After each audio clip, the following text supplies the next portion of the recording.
Don't You Worry Honey is the brand new album by Sir Sly, who joins us here at the Rickshaw Stop in San Francisco. Gentlemen. What's up? Hello. I like the snicker, as I emphasized. That was nice. Is that the way it's intended to be? Yeah, don't you worry, honey. Yeah. Or is it Don't You Worry Honey? Honey. That makes it sound more like The comma's in there. The comma's in there intentionally. Yeah, Yeah. There you go. worry. Yeah. honey. Okay. But it reminded me of that dance song. Don't you worry, child. It's kind of, it's actually, I mean, and the lyric comes from the end of Alter, and it's a quote that I gave my mother. Yeah. So that actually would work. Don't you worry, child. Would be kind of the same thing. Did it take long to come up with the album title then, in that case? It did actually. We didn't know what to call it for a bit. Yeah. But Alter was also one of the last songs that got written. Yeah. And then it was like, I think once that idea got brought up, everyone was pretty on board with it. So I got to hear the album. I think it's great. Cool. And of course, we are here in San Francisco. And Landon, I know we hear a lot of Bay Area references, especially in Hyde. You know, the quote-unquote shout-out or reference to Oakland. Yeah. On the other track, there's a reference to San Francisco, the local references and those kind of things.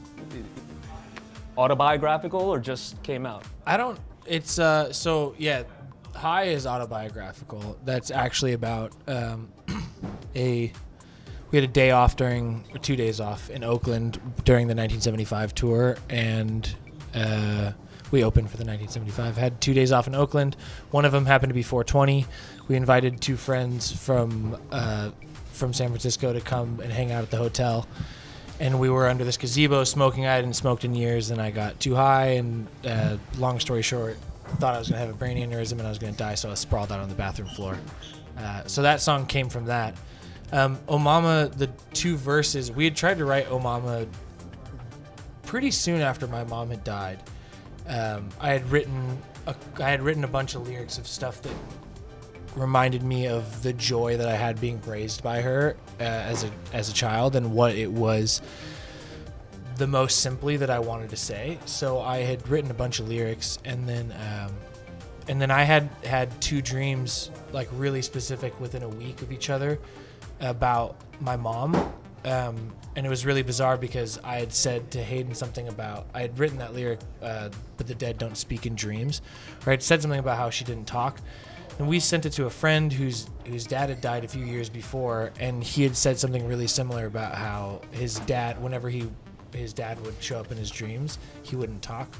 But I had this really clear, one of the dreams was about apocalypse happening in San Francisco, and for some reason my parents were both there as well, and I was going to visit them.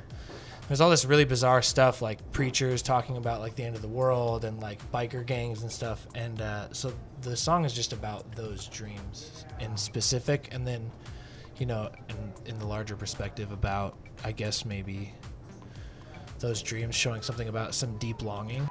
San Francisco, how you doing? Oh, it's good to be back in California, I have to say. We drove across the state line last night, and there was a standing ovation in the van. So welcome to California. We all stood up out of our seats, and we... When Landon was going through that, you know, Jason and Hayden, what were some of the things that you were trying to help him say to him and help him get through that moment, those moments? No one's asked us that yet, which is just because like be his best friend. Yeah, right, I because mean, outside of music, right? Yeah, You guys right. have known each other for so long.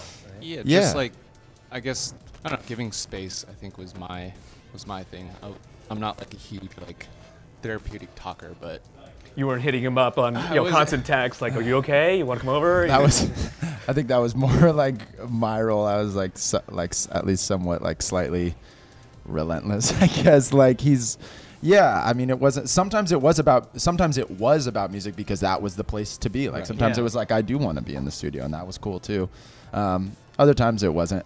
I don't know. I get actually a little tight in the chest. Like I hadn't thought about kind of like that phase of writing in like a long time. This is like we're in like a really joyful phase where it's like amazing to have this record out, but it was like really hard to, I don't know, Get through that one, be with my like watch my best friend go through that. Yeah. Yeah. Sorry. Oh, I don't know. It was weird. I just haven't thought about it in like a really long time. It was crazy. Yeah. I didn't mean to put you through No, the no, ringer no, on no, that no, no. one, It's you good. know, It's all good. It's mean- real. Yeah, yeah. Well, we really enjoy the album, and great to have you Thank you. guys, quote Thank you. unquote, back. Yeah. Even Yeah. though you never really went away.